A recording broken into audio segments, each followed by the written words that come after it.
Hello guys, कैसे हैं आप लोग। आज से अच्छे होंगे। आप लोगों की पढ़ाई अच्छी चली होगी। आप सब लोगों का एक बार फिर से आपके अपने ऑनलाइन प्लेटफॉर्म प्रयाग एकेडमी में बहुत बहुत स्वागत है।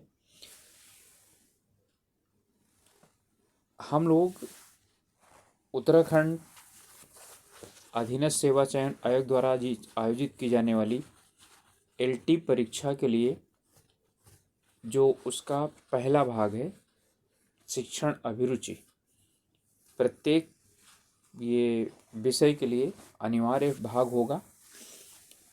आज उससे संबंधित हम लोग कुछ सिद्धांत पढ़ेंगे और आज से हम ये सिद्धांत पढ़ना शुरू करेंगे। 4 सिद्धांत सिलेबस में हैं, तो चारों सिद्धांत हम लोग पढ़ेंगे। और आज हम पढ़ेंगे प्रगतिवाद सिद्धांत। प्रकृतिवाद जो है सिद्धांत, ये है क्या, शिक्षा में कैसा इस दिन कितना उपयोग है, क्या उपयोग है, ये सब आज हम पढ़ेंगे। और साथ ही साथ कुछ प्रकृतिवादी दार्शनिकों के विषय में भी जानेंगे।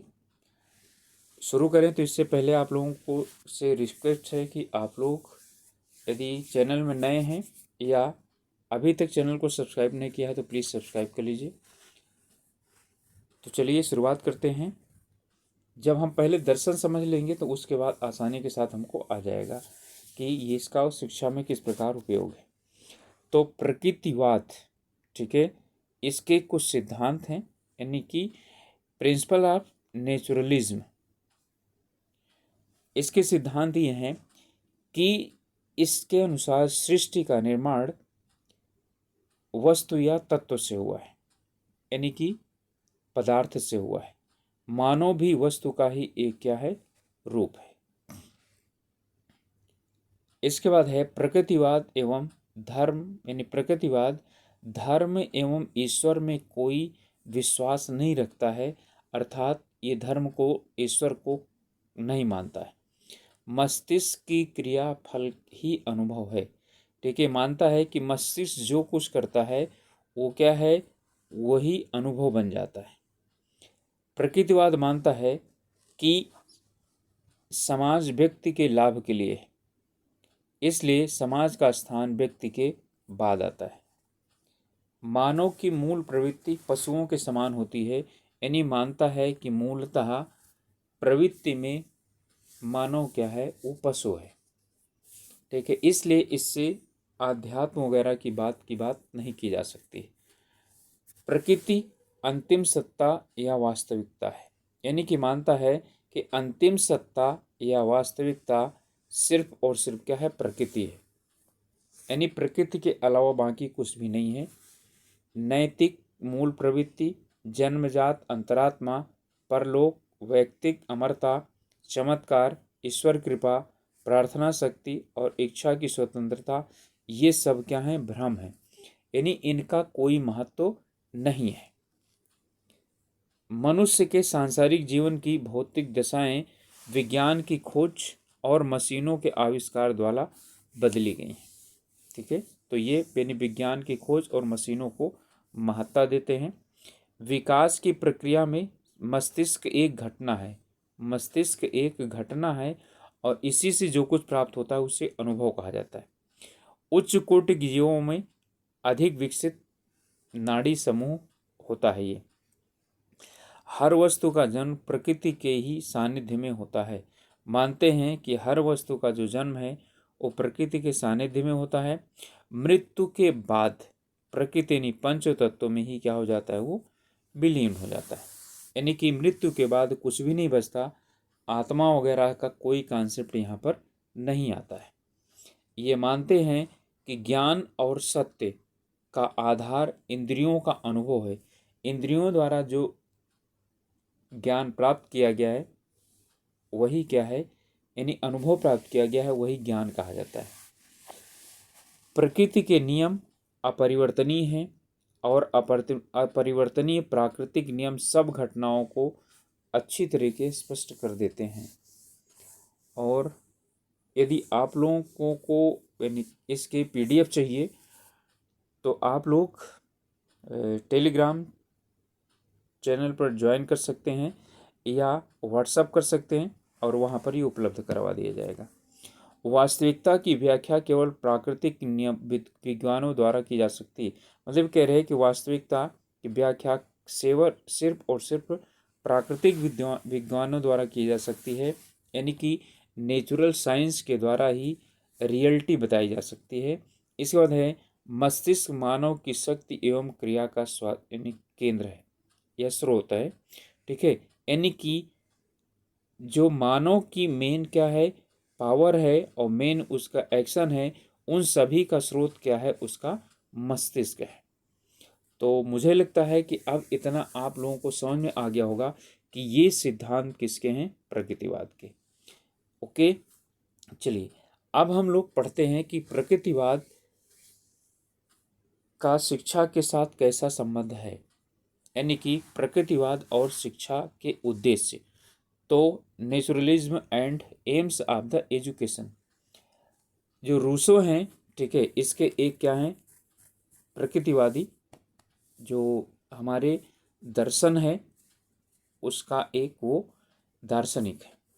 तो रूसो ने माना है कि शिक्षा का उद्देश्य मानव को प्रकृति के अनुकूल जीवन व्यतीत करने हेतु योग्य बनाना है।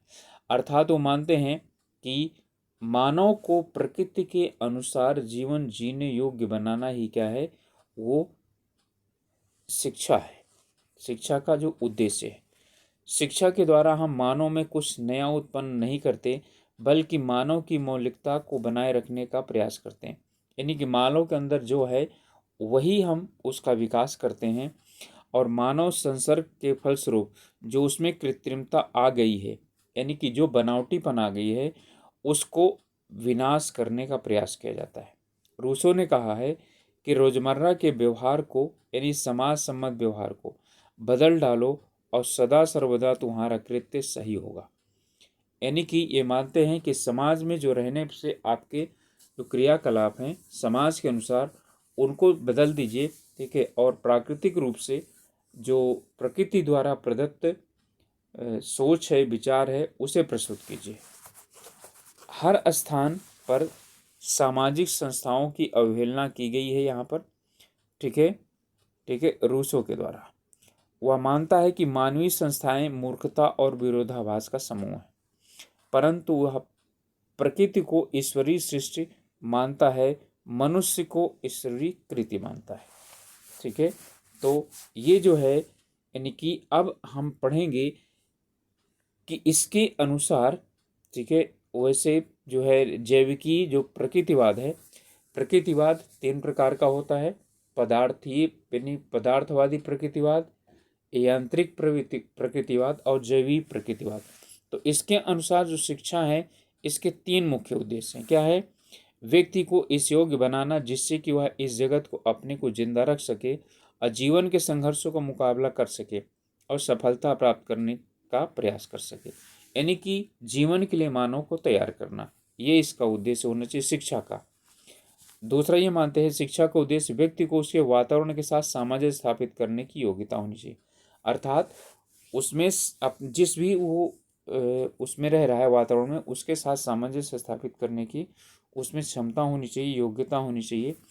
इसके बाद है बर्नार्ड शॉ मानते हैं कि शिक्षा का उद्देश्य एक पीढ़ी से दूसरी पीढ़ी तक जातीय संस्कृति का संरक्षण, हस्तांतरण व वृद्धि होना चाहिए। यह उद्देश्य आदर्शवादी उद्देश्य क्या है, लगभग निकट माना जाता है। हम मान सकते हैं कि शिक्षा के उद्देश्य ये बताते हैं।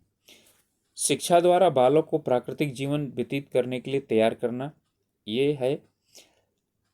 इसे 1-2 बार आप लोग ज़रूर देख लीजिएगा और आप लोगों को समझ में भी आ जाएगा और याद भी हो जाएगा। बालक की प्राकृतिक शक्तियों का विकास करना, बालक को इस प्रकार का ज्ञान व दक्षता प्रदान करना जिससे कि वह अपने पर्यावरण के साथ समायोजन स्थापित कर सके। मानव में उचित व उपयोगी सहज क्रियाओं को उत्पन्न करना, अर्थात मनुष्य में शिक्षा द्वारा ऐसी आदतों या शक्तियों का विकास करना जो मशीन के पुर्जे की भांति अवसरानुकूल प्रयुक्त की जा सकें, अर्थात कार्य कर सकें। बालक को जीवन संघर्षों के योग्य बनाना, ये भी इसका शिक्षा का इनके अनुसार उद्देश्य होना चाहिए। ये मानते हैं कि जातीय निष्पत्तियों का संरक्षण करना और विकास करना, जो डार्विन का सिद्धांत है कि जो परिवर्तन हो गए हैं, ठीक है, विकास की उसमें चरण में, उन्हें अपने आने वाली संस्कृतियों को प्रदान करना, यह है उनका विकास करना। बालक का आत्म संरक्षण और आत्मसंतोष की प्राप्ति करना, ये जो है इसके शिक्षा के उद्देश्य हैं। इसके बाद आता है प्रकृतिवाद के अनुसार पाठ्यक्रम कैसा होना चाहिए। तो शिक्षा में पाठ्यक्रम भी आता है। तो प्रकृतिवाद जो है वो अपने अनुसार पाठ्यक्रम की बात करता है। स्पेंसर ने इसमें जो है यानी कि इसके जो प्रकृतिवाद के उद्देश्य हैं, इनमें 5 उद्देश्य बताए हैं और इनको पाठ्यक्रम में जो है ना शामिल करने के लिए, ठीक है, बात की गई। वास्तव में यदि देखा जाए तो प्रकृतिवाद पाठ्यक्रम का संगठन अपने ढंग से करते हैं, ठीक है, और मानते हैं कि बालक की प्रकृति, नैसर्गिक रुचि, योग्यता, अनुभव व स्वाभाविक क्रियाओं के आधार पर ही पाठ्यक्रम का निर्धारण किया जाना चाहिए। पाठ्यक्रम में वही विषय रखे जाने चाहिए जो बालक के विकास के विभिन्न अवस्थाओं के अनुरूप हो, यानी कि विभिन्न अवस्थाओं के अनुरूप बालक का क्या हो, विकास हो, ऐसा पाठ्यक्रम निर्धारित किया जाना चाहिए। पाठ्यक्रम निर्माण के सिद्धांत के संबंध में प्रकृतिवादी विचार इस प्रकार है। कैसे कि पाठ्यक्रम का निर्धारण बालक के आधार पर हो, पाठ्यक्रम में विज्ञान विषयों को महत्वपूर्ण स्थान दिया जाए, पाठ्यक्रम व्यवहारिक और जीवनोपयोगी हो और पाठ्यक्रम अनुभव केंद्रित हो। ठीक है, ये जो है यानी कि पाठ्यक्रम की एक खासियत मानते हैं, विशेषता मानते हैं। अगला है हमारा कि प्रकृतिवाद के अनुसार शिक्षण विधियां कौन कौन सी प्रयोग की जानी चाहिए। तो प्रकृतिवाद अपनी शिक्षण विधियां उपयोग करता है। ये परंपरागत रूप से जो यानी कि विधियां अपनाई जाती हैं उनकी आलोचना करता है और ये मानता है कि शिक्षण विधियों में वे नवीन परिवर्तन होने चाहिए, ठीक है, लगातार परिवर्तन होते रहने चाहिए। रूसो ने माना है कि अपने शिक्षार्थी को कोई भी शाब्दिक पाठ न पढ़ाया जाए बल्कि उसे अनुभव द्वारा सिखाया जाए, ठीक है, यानी कि कह रहा है give your scholar no verbal lesson, he should be taught by experience alone. अपने आप जो उसे क्या मिले, एक्सपीरियंस मिले, अनुभव मिले, उसके द्वारा उसे सीखने देना चाहिए। प्रकृतिवाद छात्र को केंद्र बिंदु मानता है, ठीक है, जिसके कारण वो क्या करता है, प्रमुख रूप से 3 सिद्धांत देता है। विकास या उन्नति का सिद्धांत, छात्र की क्रिया का सिद्धांत और व्यक्तित्व का सिद्धांत, ठीक है। अर्थात ये मानता है कि ऐसी विधियां अपनाई जानी चाहिए जिससे कि विकास लगातार होता रहे छात्र का, छात्र क्रिया करके तो सीखे और उसका व्यक्तिगत विकास हो। स्पेंसर ने अपने लिए यानी कि इसमें प्रकृतिवादी इन विधियों का वर्णन किया है कि किस प्रकार की विधियों का प्रयोग किया जाना चाहिए। तो प्रकृति के अनुसार शिक्षा होना चाहिए बालक के लिए, ठीक है, जो यानी कि शिक्षा है वो प्रकृति के अनुसार होना चाहिए। इसका उद्देश्य बालक का स्वाभाविक रूप से विकास करना होता है। इस प्रकार से शिक्षा के द्वारा बालक की नैसर्गिक वृद्धि होनी चाहिए, यानी प्राकृतिक रूप से वृद्धि होनी चाहिए, उसमें विकास होना चाहिए। और ऐसी शिक्षण प्रक्रिया के द्वारा बालक के अनुभवों के बीच सामंजस्य स्थापित किया जाना चाहिए। शिक्षा और आनंद प्रदायी, ठीक है, यानी कि मानते हैं शिक्षा को आनंद प्रदायी होना चाहिए, ठीक है, एंजॉयमेंट होना चाहिए शिक्षा को लेकर के, एक बर्डन नहीं होना चाहिए। जो भी हम विधि अपनाएं उनमें इसका उद्देश्य ये होना चाहिए कि बच्चे में शिक्षण के प्रति रुचि उत्पन्न हो, ठीक है। बालक किसी भी चीज में रुचि नहीं लेगा जब तक कि वो शारीरिक और मानसिक रूप से किसी भी बात को सीखने के लिए तत्पर ना हो, तैयार ना हो। इसलिए माना जाता है, थॉर्नडाइक ने कहा है कि शिक्षण विधि में अभिप्रेरणा का सिद्धांत, प्रभाव का सिद्धांत और तत्परता का सिद्धांत सब समाहित होना चाहिए। स्वचालित आत्मक्रिया, ठीक है, स्पॉन्टेनियस सेल्फ एक्टिविटी, यानी स्पेंसर मानता है कि बालक अन्य प्रयासों द्वारा नहीं सीखता, ठीक है, अन्य के प्रयासों द्वारा नहीं सीखता, वो अपने प्रयासों द्वारा सीखता है, ठीक है। तो आत्मक्रिया द्वारा वो सीखता है, अर्थात लर्न बाय डूइंग, ठीक है, लर्न बाय डूइंग जो है वो होना चाहिए। शिक्षा में शारीरिक व मानसिक विकास का संतुलन, ठीक है, यानी कि ये मानते हैं कि शिक्षा में शारीरिक और मानसिक दोनों प्रकार का विकास होना चाहिए, ठीक है। तो इसके लिए ये मानते हैं कि बालक के दो प्रमुख पक्ष हैं, मानसिक और शारीरिक, इनका समान रूप से विकास होना चाहिए, किसी एक पक्ष की उपेक्षा नहीं की जानी चाहिए। इसके बाद है नकारात्मक शिक्षा, यानी कि ये निगेटिव एजुकेशन की बात करते हैं।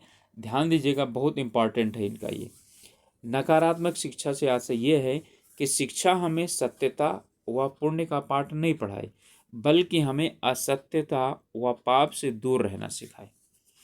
यानी कि वो नहीं बताए कि ये अच्छा है ये खराब है, ठीक है, वो ये बताए, ठीक है, यही अच्छा है ये करो ये करो। इससे अच्छा यदि वो ये बताए कि ये खराब है और ये नहीं करना चाहिए और जो है उससे दूर रहना चाहिए।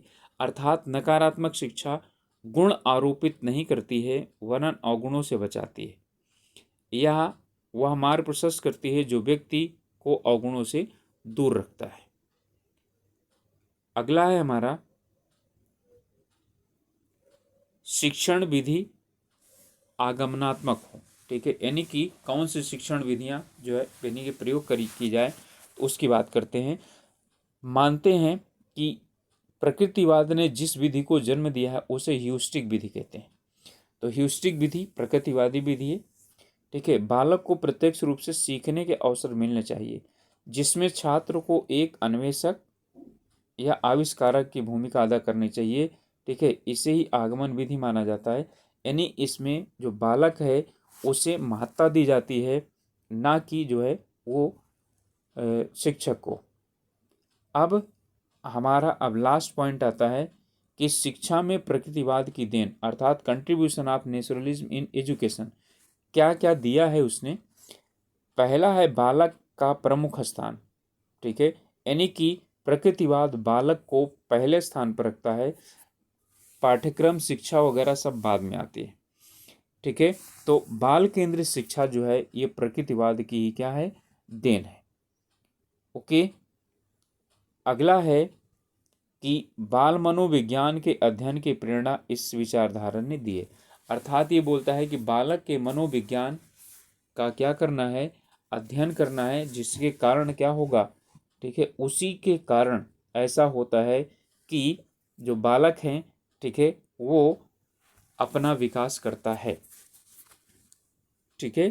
तो यानी कि बाल किस प्रकार से बालक अपना विकास करता है, इन सभी चीज़ों को अर्थात बालक के मस्तिष्क की पढ़ाई की जानी चाहिए और मनोविज्ञान के ही आधार पर ही क्या करना चाहिए, उसको शिक्षण दिया जाना चाहिए, ठीक है, और उसके ऊपर व्यर्थ का दबाव नहीं बनाना चाहिए। तीसरा है शिक्षण की विधि में प्रकृतिवाद ने शब्दों की अपेक्षा अनुभवों को बल दिया, यानी वो बोलते हैं कि शब्द नहीं पढ़ाए जाने चाहिए, वर्बल नहीं पढ़ाए जाने चाहिए, ठीक है, अनुभव द्वारा शिक्षा प्राप्त करना चाहिए, ठीक है। तो यानी कि अनुभव बहुत आवश्यक है, इसलिए भूगोल और इतिहास में पाठ केवल कक्षा की चारदीवारी के अंदर न पढ़ा करके परिभ्रमण और शिक्षा यात्राओं के माध्यम से पढ़ाए जाने चाहिए। इसके बाद आता है शिक्षा में खेल की प्रमुखता, यानी खेल को ये महत्व देते हैं, अर्थात ये फिजिकल एजुकेशन यानी शारीरिक शिक्षा पर भी महत्व देते हैं या बल देते हैं, ठीक है।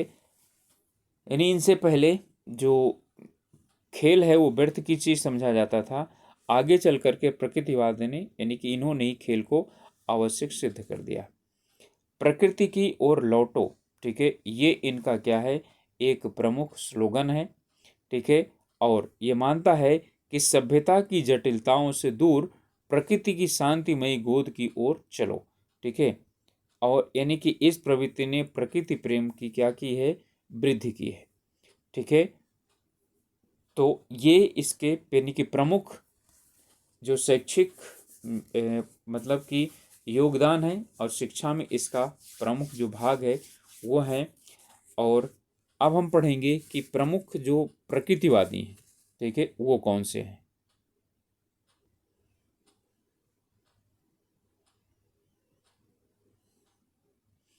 तो हमारे प्रमुख प्रकृतिवादी जो विचारक हैं उनमें हैं अरस्तु,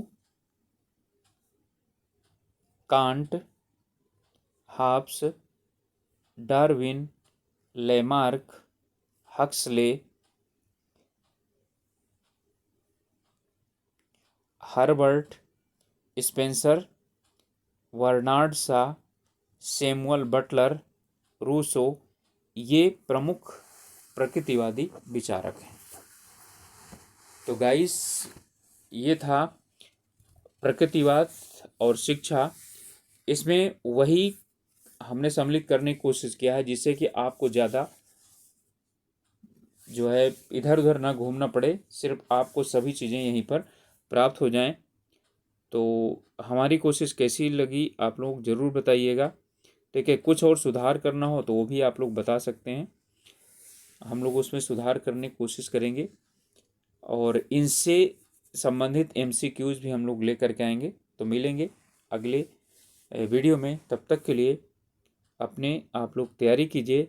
ओके, ऑल द बेस्ट।